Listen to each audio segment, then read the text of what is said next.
Barely have anything on. I'm not like naked or nothing, but it won't look right if someone see me standing uh, in my window. It's a big window too. If I'm standing in my window like uh, less than half dressed, it ain't gonna look right.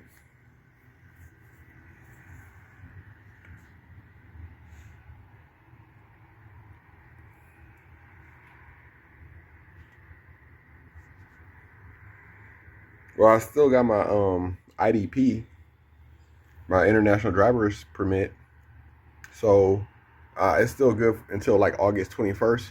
So I can get a motorbike, man. I could be on one of those little things, zipping by.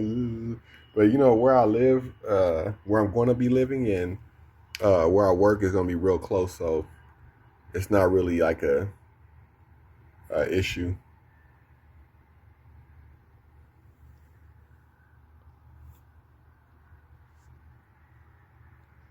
Yeah, but this is Taichung, or at least this is the part of Taichung that I'm able to capture this way, like being on this whole story of a building. Because the rest of it, of course, is behind me, but I ain't got no windows looking that way. So, hey, all right, though.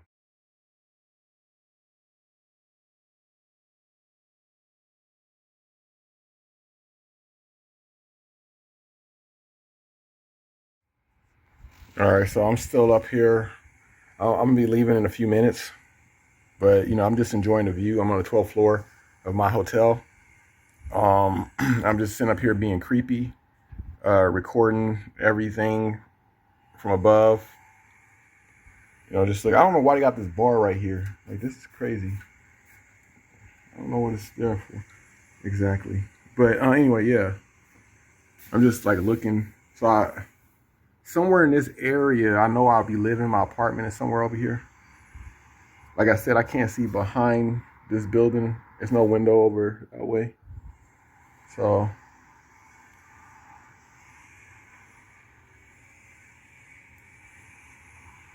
I think the downtown area is like in this direction where that railroad is. Like, let me see where that, if you can see that rail line, where that is going, it takes you straight into downtown. And it's one of those trains right there. It's getting ready to take off and stuff. So, and I had a little bit of trouble yesterday because I was trying to pull money out the ATM, and they didn't have an option over there like where you can change the language to English. But in Taiwan, you don't have to change the language. Once you put your debit or credit card in to the ATM, it'll automatically read it and say, "Oh, you from America," so it'll change the language. It'll change the language to English automatically once you put your debit card in. So I spent like the taxi. I had to pay the taxi dude, and I had to pull out money. And the taxi dude spent like a few minutes waiting on me to go in and pull out the money. So I asked the cashier. I was like, "Hey man, I'm trying to."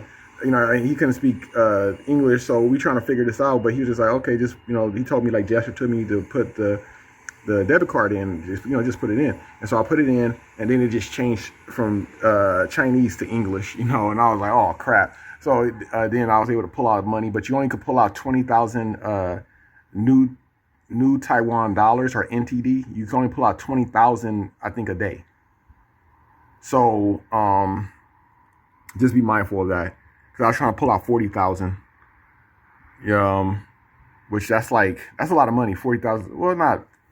It's about like 40,000 NTD is $1,400, I think. Yeah, it's about $1,400.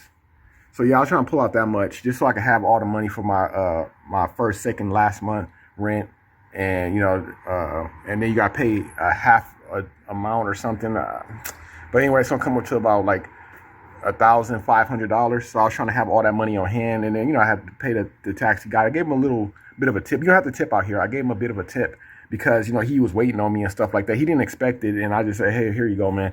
And he really appreciated it and stuff like that. So I gave him a tip for having to wait on me and stuff, and just for a little trouble and stuff, because I didn't have money to. I didn't have cash on hand to pay. So he had to take me to, was it a 7-Eleven? No, it was a Family Mart. They got a lot of in Asia. There's a lot of 7-Elevens and Family Marts everywhere. So you always gonna have one of them. Yeah, but then he took me to my hotel, and so had some cash on email, and it wasn't. That was my biggest concern, was like, how am I gonna pull out cash? Or I hope they recognize this. I hope they on the Swift system, and they are. They on the Swift system here. So that was just a concern, but I forgot. I don't even know how I got on that subject. Yeah, well, anyway, I think the ocean is that way. You can barely see it. Let me see. Yeah, I think the ocean is that way. Maybe you can kind of barely make out the horizon over that way. Is it? I'm not sure. I see a bridge over there. All right, whatever. All right, so in a bit, I'm going to go check out. Oh, you can't get a SIM card at a 7-Eleven. I think they have a kiosk at some 7-Elevens where you can get a SIM card. If you want to get one of those SIM cards, just like a data plan, you're going to need your passport to do it. But they don't. They have like a kiosk at some 7-Elevens out here where you can get a SIM card, but not all of them. Cause I tried to go to the Family Mart, and I thought they sold SIM cards at convenience stores. Excuse me. I get mixed up with the Japanese. I keep saying kombini. I still say kombini. I sometimes be speaking Japanese to people out here. Like it's just a habit, So like arigato gozaimasu. And then as a trip, like once you leave Japan, though, man, the one thing I gotta say is once you leave Japan, everywhere else is gonna feel a bit rude. Even if they're not trying to be rude, it's like it's gonna feel like people are a bit more rude. Because in Japan, people, even if they don't like you, they like extra polite and stuff.